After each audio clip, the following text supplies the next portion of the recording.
This is an incredible value proposition for the Aussie new car market. It's an electric shooting brake that'll hit 100 kilometres in less than 3 seconds and should be priced at around $80,000. Australia has never really seen something like this. We've had high performance, we've had extreme luxury, and we've had electric wagons, but never all three in the one package and at this price. So this vehicle is going to match the Porsche Taycan Sport Turismo in a lot of metrics when it arrives in Australia early in 2027 or possibly late in 2026. My sources here at Zeekr say that this is definitely coming, it's locked in, but yeah, for what it will do, and probably less than half the price of a Porsche, is very impressive. And there's quite a bit of luxury too. Well, let's check it out. So Zeekr has grown very rapidly in Australia, and that's because it's got high quality product at a low price. They've taken a lot of lessons from Volvo at the high end and Geely at the low end, and they've kind of mashed it together with some excellent design, and this is what you're left with. It's not clear if we're getting the super crazy high performance models, but we probably will get the 475 kilowatt, 700 Newton meter versions, and they are going to be very, very fast. So yeah, this thing is a proper performance vehicle. Michelin Pilot Sport tires,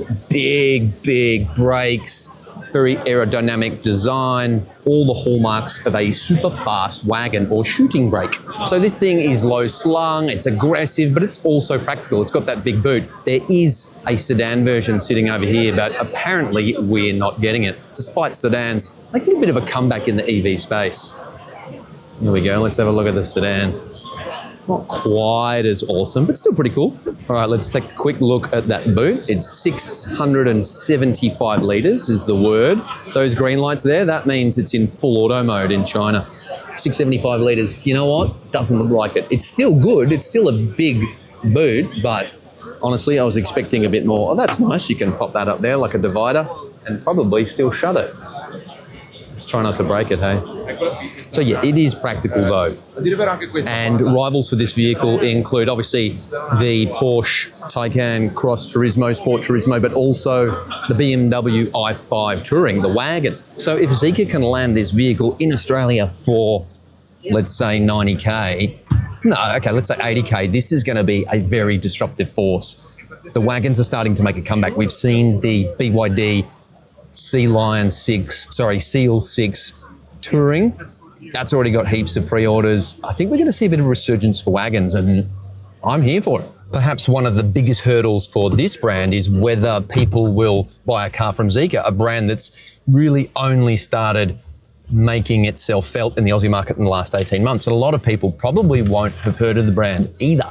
But it's cars like this that are going to put it on the map for sure. And let's face it, wagons are a niche market. We only sold a few thousand of them last year in entirety in Australia. All right, comfort levels in the back are really good. You've got a massive glass roof in here, and it is huge and beautiful and awesome. And you can check the seats too. I'm not sure whether I love this yellow highlights here, but the materials on offer are really good. Everything has such a high quality feel to it, like most Zeekrs. They've done a really nice job. You've got USB-C ports, you've got air vents. It's not explosively luxurious back here, but it is nice. Everything feels well engineered. And again, that sort of comes from the Volvo arm of the company. So in China, there are a couple of different battery packs. There's a roughly 75 kilowatt hour battery pack and a 100 kilowatt hour battery pack. And the big boy should be good for between 500 and 600 kilometers between fill-ups. And we know from past experience that Zeekr's range claims are pretty good. These front seats are truly sporty. They look fantastic. But are they comfortable? That's the question. Let's give it a go. Wait, oh, they're pretty good. They're pretty good. I've got some nice squeezing of the torso going on here. Good side bolstering, yes. I like it. And the suede inserts. It's all, well, it's kind of all microfiber suede. It's really nicely done. There's lots on the doors as well. It does feel rather nice. Even the steering wheel looks and feels sporty. You know where the 90 degrees is, you know where up is, just in case you're going too crazy around the corners at the Nürburgring or what have you. I'm not sure how many laps it would do. But yes, there are a few more dials than most Zeekrs we've got here. So we've got launch control, nice. We've got boost mode, yes please. There's a little digital display here and a rather large, very hard to see it from here, but there's a big 35-inch augmented reality head-up display as well.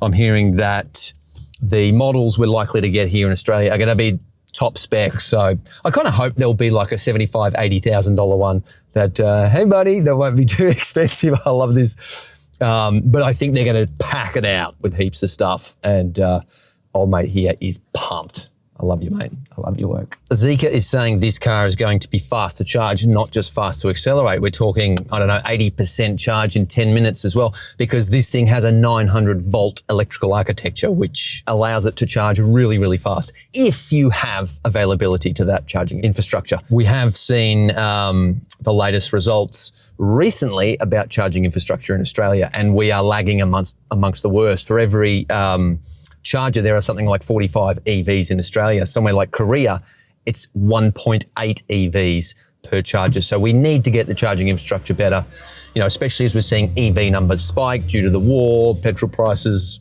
more choice, lower prices, the whole thing. It's a rapidly changing and dynamic environment at the moment. All right, we've got tech overload here, a 15.05-inch OLED sunflower screen that can be tilted towards the driver. Very, very nice. Premium materials everywhere, and the way they've done all the stitching and whatnot, it's quite nice. I'm not sure if this is a super high-end limited edition, but they have done a lovely, lovely job here for sure. So this 007 GT or 7GT is coming to Australia late 2026, early 2027, and it's really going to help push forward that idea that Chinese EVs are not just about being cheap now. They're about being high performance. They're about being luxurious. And yeah, super interested to drive this one to see if it actually does meet the, you know, the show, the go matches the show, sorry, to see the big wheels, the Michelin sports wheels, the high power outputs actually translate to an engaging drive. So this is the kind of car that's really going to turn heads and raise eyebrows when it arrives in Australia, and it's part of this growing Zeekr portfolio that is really starting to get quite impressive. We're going to have a look at the 8X later on as well, so stay tuned for that video. That's their first hybrid they're going to have in Australia, but this one right here, it's going to be more exclusive than a Tesla, but not as expensive as a Porsche or a BMW, while delivering a similar sort of experience. And yeah, it should be interesting. What are your thoughts? Are you excited that the Wagon is returning in numbers and in performance levels too? Would you look at getting a Zeekr 7GT? Let me know in the comments and see you next time.